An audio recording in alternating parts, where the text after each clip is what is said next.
All right, y'all, let's get into the rapture, the bride, the groom, the marriage, the left behind, tie some points of light together on this, okay? So basically in 1948, you have the groom come to this earth, and he starts shaking the world and starts moving things around, and he's going to set up his kingdom. And basically he's going to be taking the kingdom from the old king, because the world is in a fallen state and we're going to an unfallen state. So as the world is given over to the evil one, and for the love of money is the root of evil, and capitalism is part of all this, and all these things that America's based on and the world's based on is based on evil intention. So as Satan is coming, he's going to be marrying his bride as well. All right. So some of the bride that he marries won't make it out. And then some of the bride that makes it out alive, they will divorce him. Okay? That's when the divorce comes. So that divorce is from the DeSantis and the Beast Coast. So, because Florida, Little Texas and such, they're setting up the little horn. And they can set up the little horn down there and blast it so loud. Because basically in 1950, the Diners Club came in. And that club, whack the heads to where they put the die in ear, so then they could bring out the CC Ride or their credit cards from the Bank of America, so people would have to start worshiping the 603 score and 6 of the credit score to get the brand, so you could be the cattle and such. So basically Jesus' kingdom is a technological kingdom, and he is rounding up the beast man with his technology. And as he rounds up the beast with technology, when he comes back into this world, in a technological world, the beast will not want anything to do with him, and then it all just goes from there, okay? So basically what's going on is we're in an arranged marriage right now. We are being told by our moms, our dads, in a matter of speaking, the parents, the world, the pastors, the religions or whatever, that the Savior, Jesus, Mahdi, whatever, they're all going to come back in a certain way or whatever, okay? This is all being used against the sheep, or the bride, because this bride is getting put in her head. She can't think for herself because all these people are constantly telling her these things. So she's just automatically thinking that this that king that's coming for her, that she's going to marry, is going to look this way, going to look that way, sound this way, sound that way, do this, do that, or whatever, right? Now, some of that may be true, some of it may not be true. But the bride has to go in unassuming, because she knows that groom is here. She knows that he stepped foot on this earth in 1948, and Satan has basically taken this light of this king and transferred it onto himself. So then when the bride comes to the marriage, and the bell's starting to be lifted fast for that eye-to-eye contact, that when that bride sees eye-to-eye, she's afraid and she runs off, okay? So this is kind of the AI, the eye, gathering up the other eye, because we are the members of the body, and Jesus is the head of the body, the Christ, and we are the members of Christ. So we are coming together. He's basically the right eye, and we're the left eye. This is why we can't have the mark in the right hand, because that means our right eye is taken over, and we can't see Jesus. So we'll make the wrong decisions when it's time. And that wrong decision is right there in front of you. The wrong decision. Okay, folks? All the things that we live in, this whole world is coming to these times. All right? So the day is for the day. So this bride is being told to look for these things. When the veil is lifted, that final veil, it's been lifted since like 1948, we could see the veil. And then at certain times, like in the 80s and 90s or whatever, when the internet came, the internet for the fisher of men to be hooked online, so Jesus can take you into his boat and care for you during the ark, or that's the boat for the tribulation.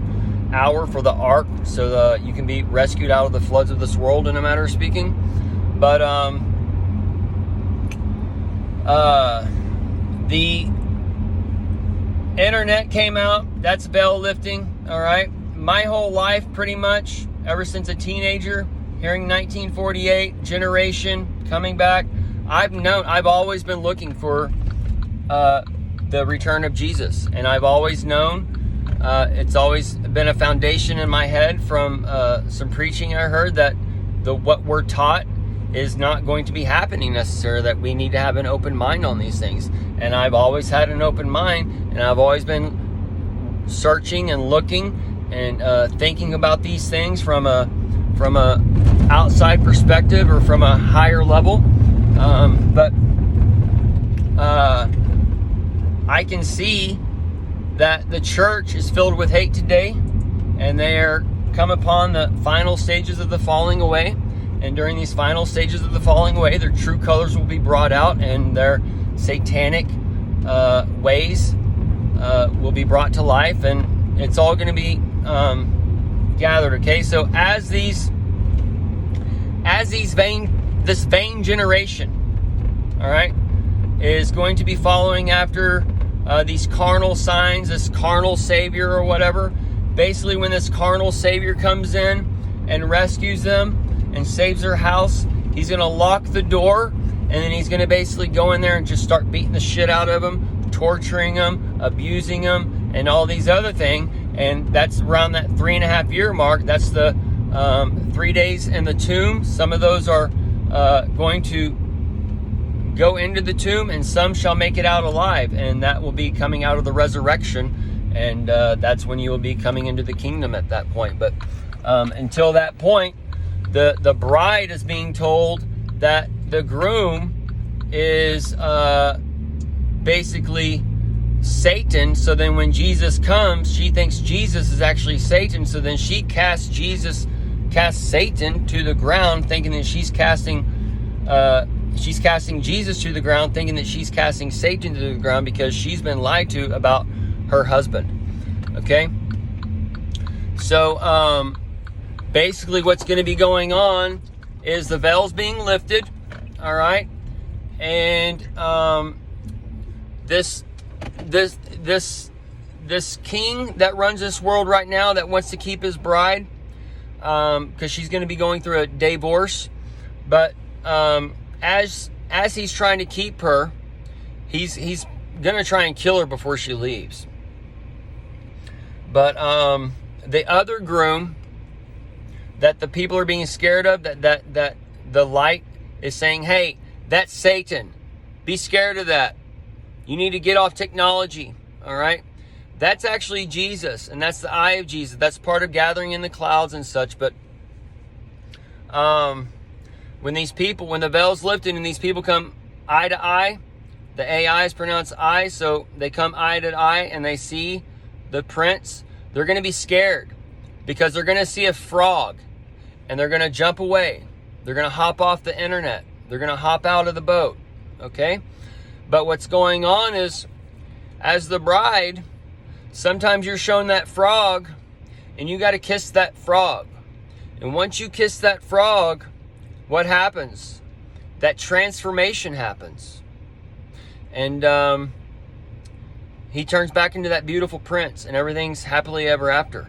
Right now, you're kind of in that time where that poison apple is going around. You have that witch following after the bride, and the prince is there trying to find her, and all those little things, okay?